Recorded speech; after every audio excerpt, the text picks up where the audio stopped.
Welcome to Americana Archives. Today's headline is Railroad Experiences. Why it is that trainmen have an abiding belief in luck. The subheadline says, Terrible accidents that have been averted by the merest chance.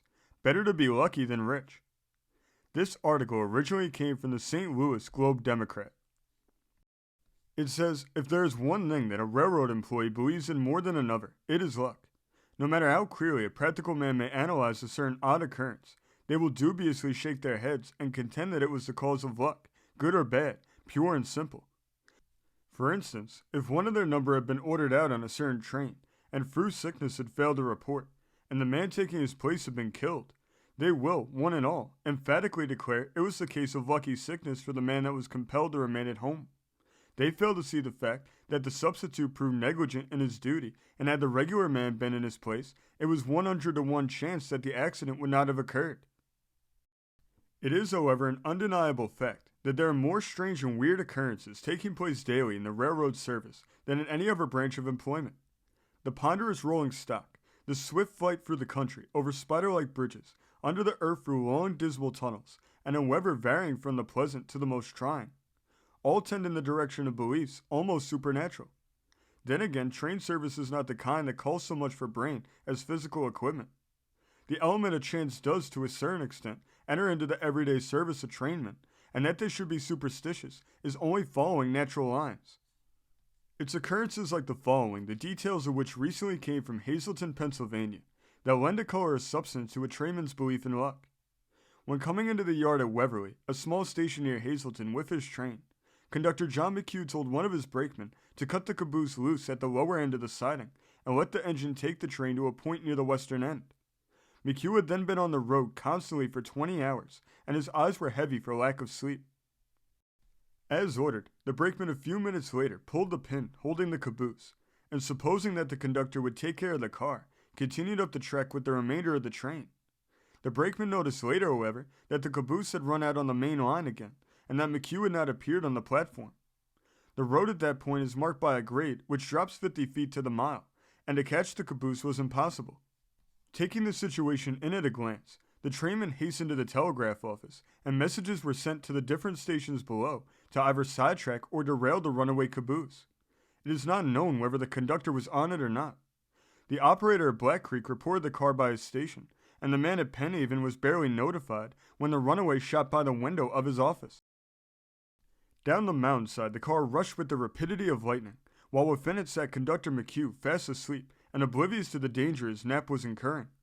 Fortunately, there were no westbound trains started out of Packington, and the immense distance allowed time for the operator to set the switches and run the car up the safety track. Other trainmen were disturbed along the graded track, and as the speed of the runaway caboose decreased as it climbed the hillside, one of them was enabled to board it and apply the brake before it reached the obstruction at the end. When the car was brought to a standstill, McHugh was found on the bench inside, sitting bolt upright and sound asleep. When aroused and told of the perilous ride he had, he refused to believe it, and only after looking in vain for his train did he come to a sense of the situation. There were 101 chances for that car to either jump the track or crash into another train and kill the sleeping McHugh, but he can certainly be classed with the ones born under a lucky star. An engineer's luck. A representative of the Globe-Democrat happened in at the headquarters of the Baltimore and Ohio Railroad in Washington City during the past week, and came across half a dozen engineers and conductors of that road discussing the question of luck in connection with their employment. The debate was warm, and many of the stories told were given as illustrations to substantiate assertions that it's better to be born lucky than rich. An old engineer, rigged out in his street duds as he called them, was telling how slight the barrier between life and death may sometimes be, and how his lucky star permitted him to relate the following story. He said, I was running at a good rate of speed one day, when as I approached a part of the road about 2 miles east of Philadelphia, on the then newly built Baltimore and Ohio Road, where there was rather a sharp curve, and where the roadbed was raised about 40 feet above the turnpike level, the front wheel on the outward side under the forward truck of my engine, without the slightest warning, fell out the shaft and rolled down the embankment. Instantly, all the wheels under the whole train, engine, tender, baggage car, and several passenger coaches, were bumping along over the ties. The bumping and jolting was so violent that no one could steady himself preparatory to leaping from the cars. All the passengers could do was to hold on for dear life and pray. After this frightful ride had been continued for about 300 feet, we were running fully 50 miles an hour. The reverse engine brought the cars to standstill. Nobody the worse, except for the fright and the jolting. "What do you think saved us?" asked the engineer, casting an inquiring glance around the group of listeners, all of whom shook their heads negatively. "Merely a little 1-inch iron bolt nut under the pilot. The nut was brought when the engine left the rails against the inner side of the outward rail, and acting as a sort of flange, served to keep the course of the engine and the cars that followed forward instead of outward. It was all a combination of things not to be met with once in 10 million times." "Oh, that experience is nothing to Tom Kelly's, the boss of Section 17, out near Laurel," chimed in a fine-looking middle-aged man, whose years of experience on the railroad as a conductor count up in the 20s. Tom was walking on the eastbound track one day last spring, so as to face trains approaching him from that direction, when a Wildcat engine running backward came up behind him and knocked him down. When Tom fell, one leg was thrown across the south rail, while the rest of his body fell between the rails. In that position, he was pushed by the moving engine a distance of about 200 feet, before he was seen by a brakeman on a train going in the opposite direction on the other track. The brakeman yelled to the engineer that they had run over a man, and the engine was quickly stopped. Kelly then got out from under the engine and walked home. His only injuries were bruises about the arms and hands. He was only in the house a few days. Tom told me that the first punch he got knocked the breath out of him, so that he couldn't yell to the engineer, but he kept his senses and clung to one of the axles like a drowning man to a plank. He said that the snow and ice on the track alone saved his life, as had his clothing caught but for a second, he would have been crushed to pieces. A would-be suicide. "I have only run against one lucky man in my time," spoke up a gray-haired and whiskered engineer. "But the incident is worth talking about. The man I referred to told me his story shortly after the experience took place. It seems that the poor fellow got out of work, and no money coming in, his wife deserted him. Then he became seriously ill for many weeks, and when he was able to walk about, life had very little charm for him. Then he decided to commit suicide in a novel manner, and as luck would have it, if his plan worked, I was to do the killing. The fearful novelty of the method he selected for ending his life was a sufficient indication of the frenzy to which brooding over his troubles had driven him. I was running over the western division of the Baltimore and Ohio then, and at the time mentioned was clearing Cincinnati at a 40-mile-a-minute gait. The would-be suicide went out on the Freeman Avenue Bridge in that city, where it crosses the Baltimore and Ohio tracks.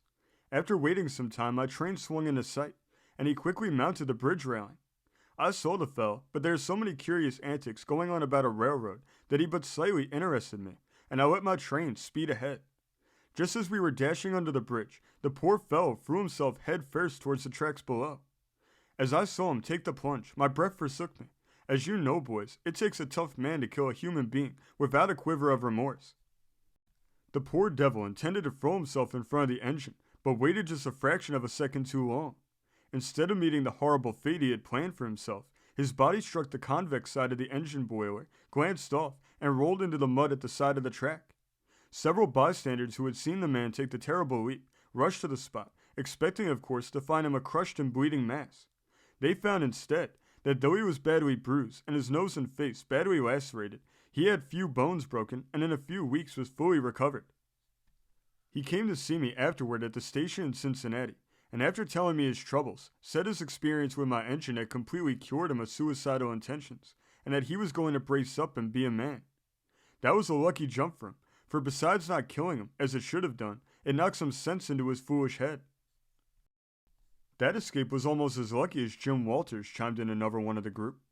At the time I speak of, Jim was firing on a through Pennsylvania passenger run, and on account of the heavy traffic, had been working about 20 hours straight.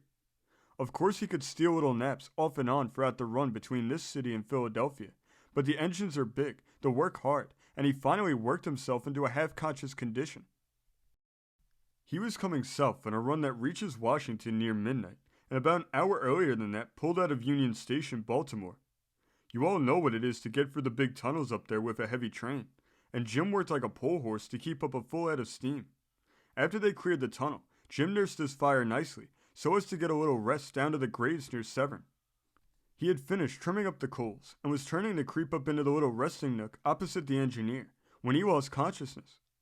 Jim told me afterward that he imagined he was at home in his little sitting room, and was about going upstairs to bed. At the time, he was imagining himself opening his bedroom door and was stepping therein. He stepped off the side of the engine, which was running fully 40 miles an hour, and had reached about the worst spot on the Pennsylvania road, the high bridge over Gwynn's Falls, near the stockyards. At that time, the gully sides were covered with small trees, and down Jim went, crashing through these like so much paper to the bottom, a distance of 100 feet or more. He was picked up unconscious and with hardly a stitch of clothing on his back, but not a bone broken. He regained consciousness in the hospital, opened his eyes, heaved a deep sigh, turned over on his side, and slept for 10 hours straight away. He missed 2 runs, and then took his old place, none the worse for his experience. A close call. Well, that was a lucky escape of Jim, sure enough, spoke up an intelligent-looking engineer who had just come in off his run from Philadelphia.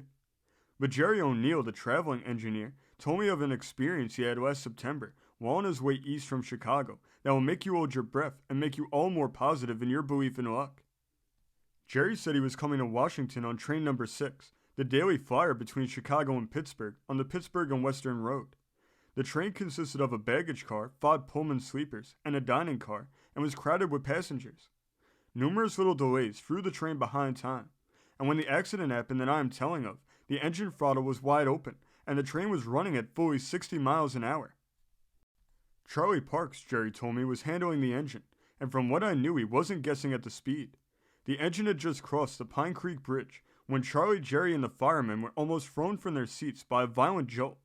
To say that the trio were startled is putting it mildly. Glancing back toward the train, they discovered the cause of the jolt. The tender and free cars had jumped the track on the curve and were bounding about between the engine and the rear cars in a frightful manner. Charlie at once threw back the lever, but the speed of the heavy train was so great that its sudden stoppage was impossible.